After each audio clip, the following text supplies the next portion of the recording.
আসসালামু আলাইকুম everyone. Culinary art by সাঞ্জুর আজকের আয়োজনে আপনাদেরকে ওয়েলকাম জানাচ্ছি।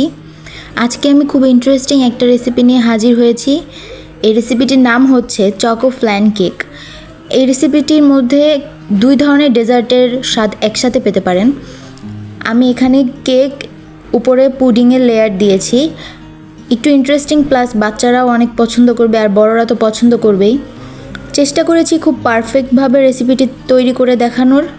বাসায় অবশ্যই ট্রাই করে দেখবেন। তো চলুন শুরু করা যাক।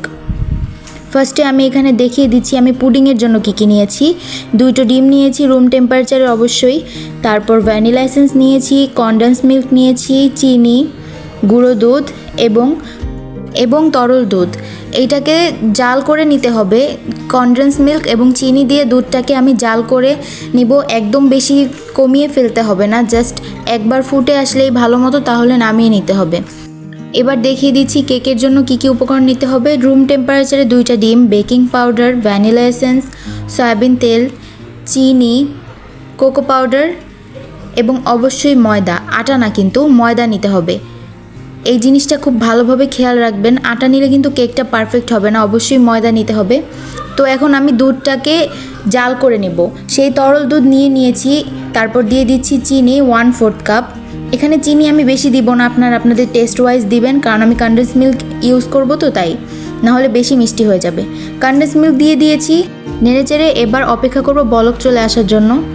এবার ক্যারামেল তৈরি করে নেব, তাই আমি এখানে 6 টেবিল চামচ পরিমাণ চিনি নিয়েছি। চিনিটাকে ভালো মতো ছড়িয়ে দিতে হবে।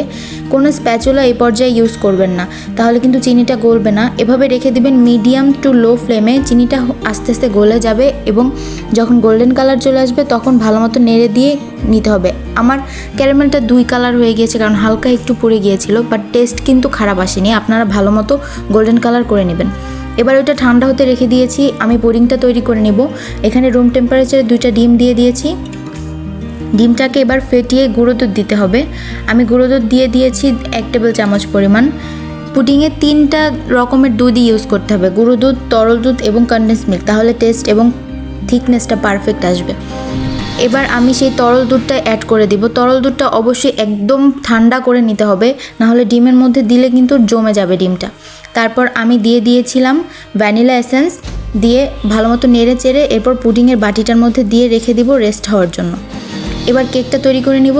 2টো ডিম দিয়ে দিয়েছি, কুসুমটাকে উঠিয়ে নিয়ে তারপর মিডিয়াম ফ্লেমে ডিমের সাদা অংশটাকে বিট করে নিতে হবে। যখন একটু ফোমি ভাব চলে আসবে তখন 1/3 কাপ পরিমাণ চিনি অ্যাড করতে হবে। আমি চিনিটাকে 3 ভাগে অ্যাড করেছি। অ্যাড করে ভালো মতো বিট করে নিতে হবে। এরপর কুসুম 2টা অ্যাড করে দিচ্ছি।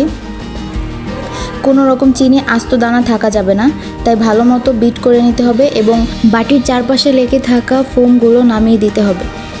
ভালো মতো বিট করে নেওয়া হয়ে গিয়েছে। এবার আমি একে একে লিকুইড ইনগ্রিডিয়েন্টসগুলো অ্যাড করব। এখন আর আমাদের বিটারের কোনো প্রয়োজন নেই। দিয়ে দিচ্ছি 2 চা চামচ পরিমাণ তেল, অবশ্যই সয়াবিন তেল অ্যাড করতে হবে, এবং 2 চা চামচ পরিমাণ পানি। আপনারা পানির বদলে দুধ দিতে পারেন, সমস্যা নেই। এবার একটা স্প্যাচুলার সাহায্যে ভালো মতো মিক্স করে নিব।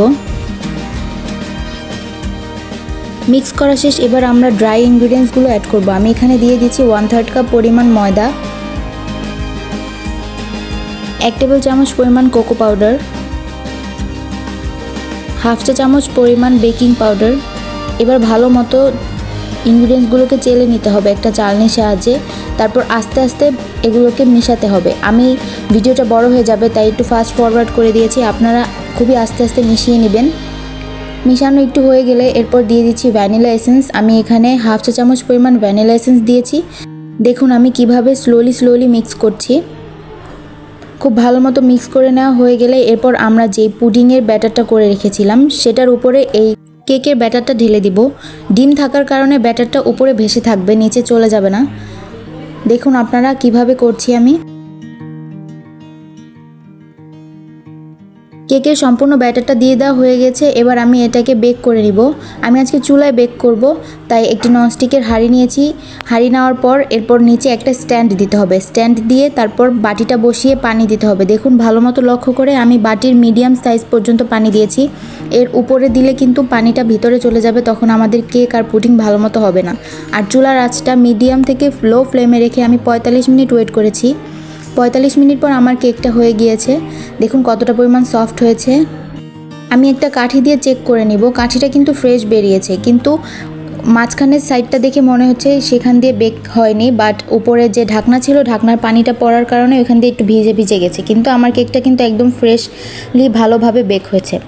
এবার আমি নামিয়ে পুরোপুরি ঠান্ডা করে নিব।